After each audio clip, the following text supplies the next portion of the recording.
What if I told you that Rumpelstiltskins and Shrek are the same person? What? Well, sort of.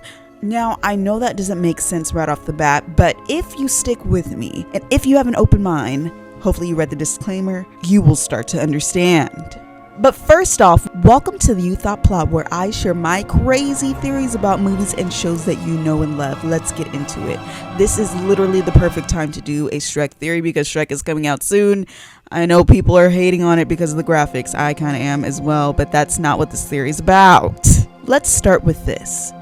Rumpelstiltskin is actually a dark version of Shrek. Evil, if you will. But in order for you to understand this, we have to go back to the first movie, before Shrek saved Fiona. Now, when Fiona was in her tower, her parents were very worried about her. No one came to save her in that dragon's keep, and that dragon was still there, guarding her.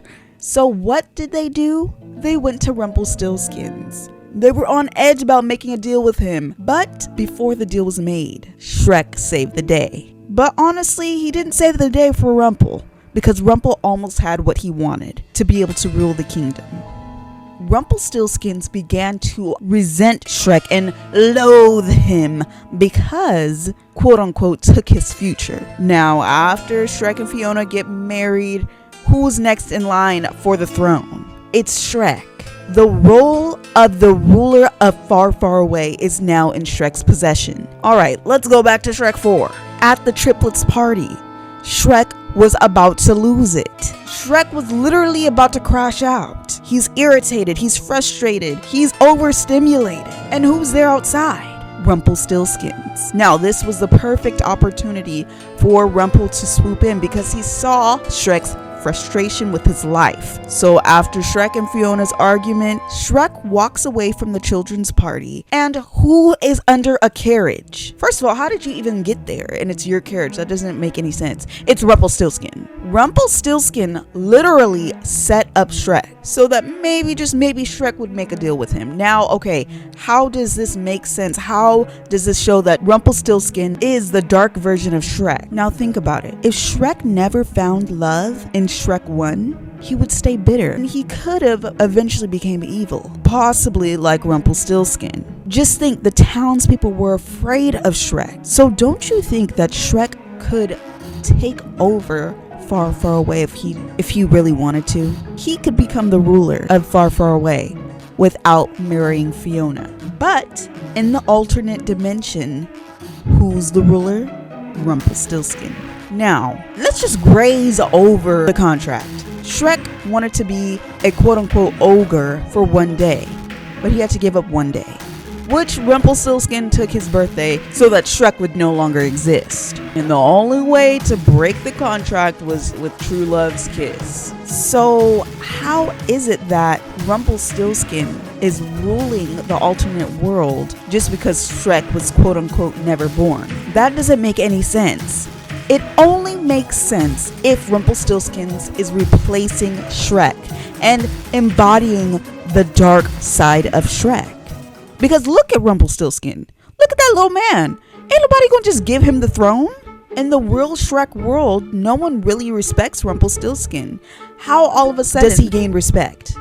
Okay, yeah, everyone's gonna be thinking he did that little contract, the king and queen, and then they disappeared. So he just took the throne after that because their crowns were left? Okay, be for real right now. Don't you think there would be someone next in line for the throne? They wouldn't just give it to Rumpelstiltskin? That doesn't make sense. Just think of Lord Farquaad. He was actually supposed to be marrying Fiona. Lord Farquaad is still in the alternate dimension. Are you picking up what I'm putting down? Because it was Shrek's destiny to become the ruler of Far, Far Away, eventually Rumpelstiltskin took his place and embodied the dark side of Shrek in order to fulfill Shrek's destiny.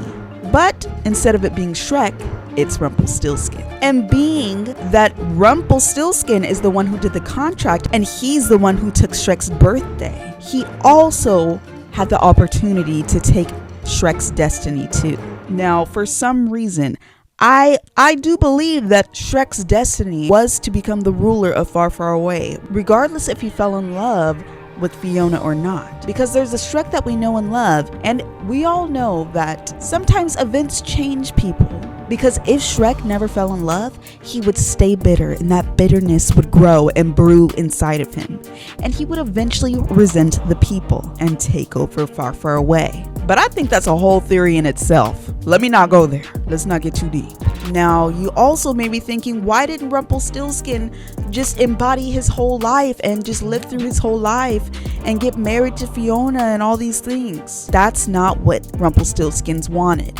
He only cared about power. He only cared about ruling Far, Far Away. So one could say that he lived through Shrek's life, but decided to take a turn and not save Fiona and focus on taking over Far, Far Away. That's all he cared about, nothing else. That little man didn't care about nothing else. But since you're still here, go ahead and let me know what you think in the comments. And subscribe if you like this theory, because obviously you're still here, so you liked it. Like, just hit that button right there. And I will see you guys in the next theory.